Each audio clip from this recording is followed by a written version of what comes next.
Бүгінгі тақырып адамзаттың дамуындағы мәселелер және оларда анықтау критерийлері.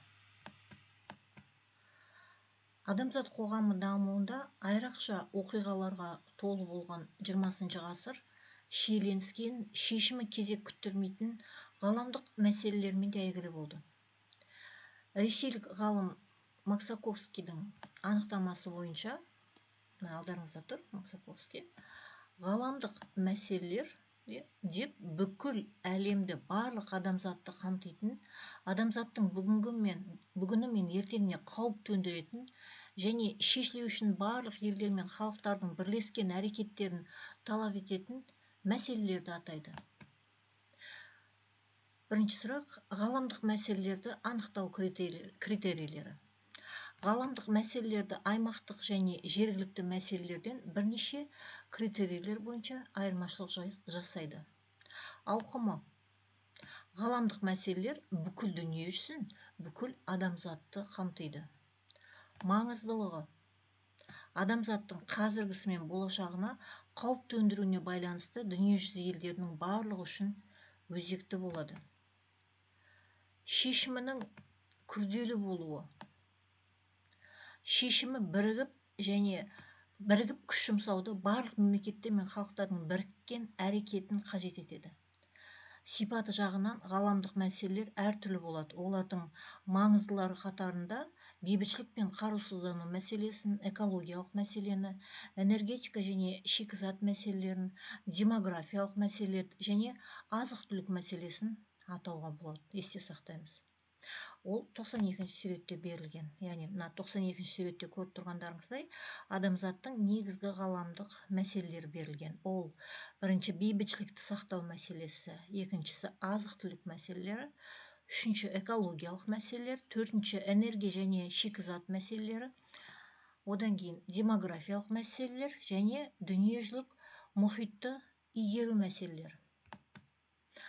Ғаламдық мәселелер бұл аталғандармен шектелмейді. Іс жүзінде олардың саны әлдеқайда көп. Мәселен, қазіргі кезде ғарышты бейбіт мақсатта игеру мәселесін, дамушы елдердің артта қалушылығын жою, қатерлі аурулардың таралу мәселесі маңыздылығы жағынан жоғары аталғандардан ешбір кем түспейді.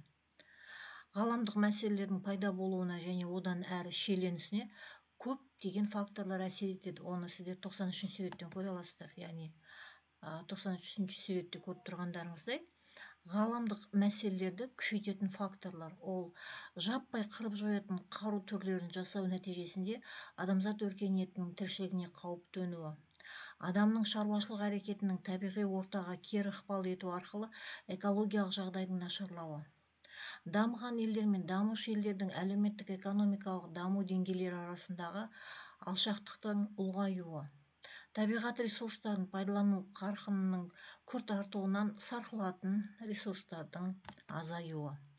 Жалпы алғанда, ғаламдық мәселелердің шиеленісуі өз кезегінде адамзаттың тіршілік ортасының экологиялық шамаларының қайтымсыз өзгеру қаупін, қалыптасып келе жатқан халықаралық қоғамдастықтың біртұтастығының бұзылу қаупін, адамзат өркениетінің өзін-өзі жою қаупін төндіреді. Келесі сұрақ: ғаламдық мәселелердің өзара байланысы. Ғаламдық мәселелер өзара тығыз байланысты. Осы мәселелер ішінен бейбітшілікті сақтау мәселесін бірінші кезекке қоюға болады. Себебі жер бетінде тіршіліктің сақталуының өзі тікелей бейбітшілікке тәуелді екендігі сіздерге айдан анық түсінікті. Ғаламдық мәселелер өзара тығыз байланысты. Мәселен, энергетикалық және шикізат мәселелері экологиялық мәселемен, ал экологиялық мәселе демографиялық мәселемен, демографиялық мәселе өз кезегінде азық-түлік мәселелерімен және тағы да басқалармен өзара байланысты. Осы мәселемен ішінен бейбітшілікті сақтау мәселесін бірінші кезекке қоюға болады. Себебі жер бетінде тіршіліктің сақталуының өзі тікелей бейбітшілікке тәуелді екені баршаға түсінікті. Бейбіт өмір жағдайында қарулануға жұмсалып жатқан қыруар қаржыны шешімін таппаған басқа мәселелердің қажеті үшін емін-еркін пайдалануға мүмкіндік туған болар еді. Экологиялық мәселелерді ғаламдық әсер ету дәрежесі мен сипатына қарай екінші кезекке қоюға болады. Өйткені адамзат тіршілігінің болу болмауының өзі экологиялық мәселелерді шешу мен оның алдын алуға тікелей қатысты болып отыр.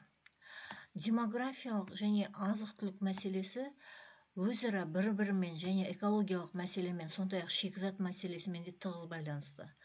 Азық-түлік және шикізат мәселесі дамушы елдердің артта қалушылығын жою мәселесімен астасады.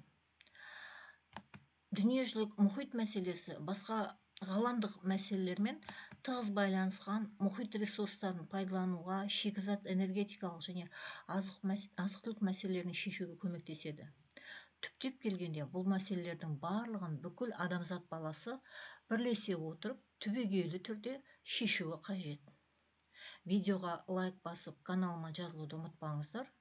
ұбт-ға дайындық курсына жазылу үшін төмендегі описаниеға өтсеңіздер болады.